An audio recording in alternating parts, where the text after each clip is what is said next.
శీతాకాలంలో సహజంగానే ఎవరికైనా చర్మ సమస్యలు వస్తుంటాయి. చర్మం పొడిగా మారి కొందరికి దురద కూడా వస్తుంటుంది. మరికొందరి శరీరం గుర్తుపట్టలేని విధంగా ఉంటుంది. మరి శీతాకాలంలో చర్మాన్ని మృదువుగా తేమగా ఉంచుకోవాలంటే ఏం చేయాలి అనేది చాలా మందికి తెలియదు. కొందరైతే లోషన్స్, క్రీమ్స్ వాడుతుంటారు. నిజానికి చర్మ సమస్యలను సంరక్షించేందుకు క్యారెట్ ఎంతగానో పనిచేస్తుంది. క్యారెట్ల ద్వారా చర్మాన్ని ఆరోగ్యంగా ఎలా ఉంచుకోవచ్చంటే, క్యారెట్ సగం ముక్క తీసుకొని దాన్ని తురుము పట్టి మిక్సీలో వేసి పేస్ట్ చేసుకోవాలి. ఆ మిశ్రమంలో 1 టీ స్పూన్ తేనె, 1 టీ స్పూన్ పాలు వేసి బాగా కలిపి చర్మానికి రాయాలి. 15 నిమిషాల తర్వాత చల్లని నీటితో కడిగేయాలి. ఇలా చేయడం వల్ల చర్మం తేమగా మారుతుంది, పగలకుండా ఉంటుంది. దీన్ని ముఖానికి ఫేస్ ప్యాక్ గా కూడా వేసుకోవచ్చు. ఆయిలీ స్కిన్ ఉన్నవారికి కూడా క్యారెట్లు చాలా మేలు చేస్తాయి. చర్మం నుంచి విడుదలయ్యే నూనె లాంటి ద్రవాన్ని క్యారెట్లలో ఉండే విటమిన్ ఏ బయటకు పంపుతుంది.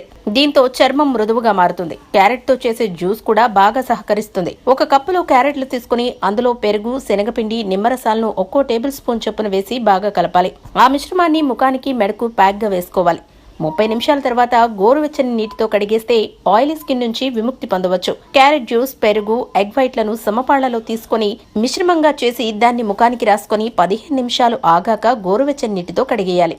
దీంతో చర్మంపై ఉండే డెడ్ స్కిన్ సెల్స్ తొలగిపోతాయి.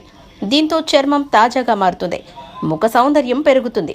క్యారెట్ జ్యూస్, రోజ్ వాటర్ సమపాళ్లలో కలిపి స్ప్రే బాటిల్లో ఆ మిశ్రమాన్ని నింపి దాన్ని సన్ ప్రొటెక్షన్ స్ప్రేగా వాడుకోవచ్చు. దీంతో సూర్యకాంతి, దుమ్ము, ధూళిల నుంచి చర్మానికి రక్షణ లభిస్తుంది. క్యారెట్ జ్యూస్, అలోవెరా జ్యూస్లను కలిపి ఆ మిశ్రమాన్ని రాస్తే చర్మ సౌందర్యం పెరుగుతుంది, యవ్వనంగా కనిపిస్తారు. చర్మం పగలకుండా మృదువుగా ఉంటుంది. మరింకెందుకు ఆలస్యం, క్యారెట్లను విరివిగా వాడేయండి. మంచి చర్మ సౌందర్యాన్ని పొందండి. ఈ వీడియో గనుక మీకు నచ్చినట్లయితే లైక్ చేయండి, షేర్ చేయండి. మరిన్ని వీడియోస్ కోసం మా ఛానల్ను సబ్స్క్రైబ్ చేయండి.